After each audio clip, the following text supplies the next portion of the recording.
ہمارے پاس جب لوگ آتے ہیں اور وہ داخل طریقت ہوتے ہیں تو ہم جو بنیادی چیزیں ان کو بتاتے ہیں تو ان میں سے ایک چیز یہ لازمی بتاتے ہیں کہ رزق پاک نہیں ہوگا تو باطن روشن نہیں ہوگا. یہ بنیادی بات ہے. اگر رزق پاک نہیں ہے تو میرے حضور نے ارشاد فرمایا کہ ایک بندہ سفر کر کے کعبۃ اللہ کے صحن میں پہنچتا ہے اور کعبے کے پردوں کو تھام رہا ہے, وہ یمد یدیہ, اور لمبے لمبے ہاتھ کر کے کہتا ہے اے اللہ, لیکن اس کا کھانا حرام ہے, اس کا پینا حرام ہے, اس کا لباس حرام ہے, وہ غزیہ بالحرام, اس کو غذا حرام سے دی گئی ہے. میرے حضور نے فرمایا اس کی کوئی دعا قبول نہیں ہوگی.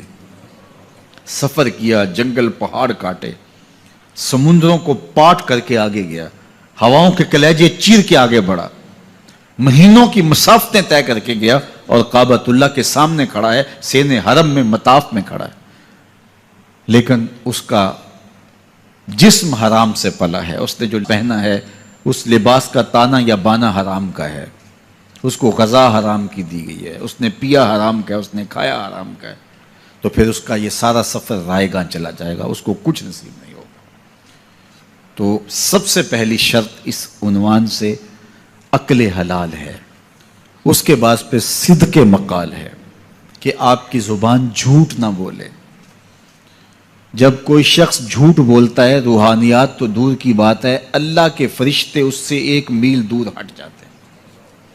جب کوئی شخص جھوٹ بولتا ہے تو حدیث پاک میں آتا ہے اس کے منہ سے ایک خاص قسم کی بدبو نکلتی ہے. اس بدبو کو ہم نہیں سونگھ پاتے لیکن فرشتے سونگھ لیتے ہیں, چونکہ فرشتے انتہائی حساس مخلوق ہے, اور وہ جھوٹ کی وجہ سے نکلنے والی بدبو کو سونگھتے ہیں. اللہ نے حضرت امام اعظم امام ابو حنیفہ رضی اللہ تعالیٰ عنہ کو یہ بصیرت عطا کی تھی اور یہ باطنی نظر بخشی تھی کہ جب کوئی شخص وضو کرتا تھا تو اس کے وضو کے پانی سے پہچان لیتے تھے کہ یہ کس گناہ کا مجرم ہے. جب بندہ وضو کرتا ہے تو وضو سے ہاتھوں کے گناہ جھڑتے ہیں, منہ کے گناہ جھڑتے ہیں, تو وہ وضو کے پانی سے اس بات کو محسوس کرتے تھے. اللہ نے ان کو وہ بصیرت عطا کی تھی, لیکن انہوں نے اللہ کی بارگاہ میں عرض کی مالک مجھ سے یہ چیز چھین لے, یہ چیز مجھے نہیں چاہیے. لوگوں کے بارے میں جو ہے وہ ایسا گمان پھر پیدا ہوتا ہے.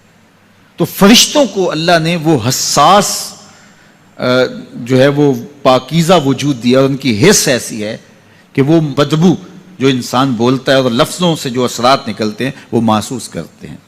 تو جب کوئی شخص جھوٹ بولتا ہے تو اس کے جسم سے, اس کی زبان سے جھوٹ کے ساتھ بدبو نکلتی ہے. اللہ کے فرشتے 1 میل دور تک پیچھے ہٹ جاتے ہیں. تو مجھے بتائیے, جو شخص جھوٹ بولتا ہو کیا اسے کوئی روحانی مرتبہ مل سکتا ہے؟ یہ سوچا بھی نہیں جا سکتا, یہ امکانات سے ہی نہیں ہے. اللہ کے محبوب علیہ السلام سے پوچھا گیا کہ حضور کوئی مسلمان, کوئی مومن کیا بزدل ہو سکتا ہے؟ فرمایا نہیں, وہ بہادر ہوتا ہے, لیکن ہو سکتا ہے کبھی اس سے بزدلی بھی سرزد ہو جائے. انسانی کمزوری ہے, کبھی انسان بہت طاقت میں ہوتا ہے, کبھی انسان کمزور بھی پڑ جاتا ہے. فرمایا ہو سکتا ہے کبھی اس سے ہو بھی جائے. پھر پوچھا کہ بخل کر سکتا ہے؟ فرمایا نہیں, مومن سخی ہوتا ہے, لیکن ہو سکتا ہے کبھی اس سے بخل بھی ہو جائے. کبھی کبھی دولت اسے اچھی بھی لگنے لگ جاتی ہے. جس طرح فرمایا گیا کہ اولاد مبخلتن مجبنتن, یہ جو اولاد ہوتی ہے یہ بندے کو بخیل بھی بنا دیتی ہے اور بزدل بھی بنا دیتی ہے. جب اولاد نہیں ہوتی تو بندہ سخی بھی ہوتا ہے اور بندہ جو ہے وہ مشکل حالات میں بھی کود جاتا ہے, لیکن جب اولاد ہوتی ہے تو پھر مشکل حالات میں کودنے سے پہلے سوچتا ہے میرے بچے ہیں یتیم ہو جائیں گے. اس کو یہ خیال آتا ہے, پہلے ایسے مال لٹاتا ہے لیکن اولاد ہو جائے تو پھر وہ اولاد کا سوچتا ہے کہ ان کے لیے کچھ میں جمع کر لوں. تو اولاد فرمایا میرے حضور نے کہ مبخلہ و مجبنہ, یہ بخیل بھی کر دیتی ہے اور یہ کمزور اور بزدل بھی بنا دیتی ہے. تو مومن ہوتا بہادر ہے, لیکن ہو سکتا ہے کبھی اس سے بزدلی بھی ہو جائے. مومن سخی ہوتا ہے لیکن کبھی ہو سکتا ہے اس سے بخل بھی ہو جائے. لیکن تیسرا سوال حضور سے پوچھا گیا کہ مومن جھوٹا ہو سکتا ہے؟ تو اس پہ 2 ٹوک کہا, نہیں, جھوٹا نہیں ہو سکتا. یہ نہیں ہو سکتا کہ مومن ہو اور جھوٹا ہو.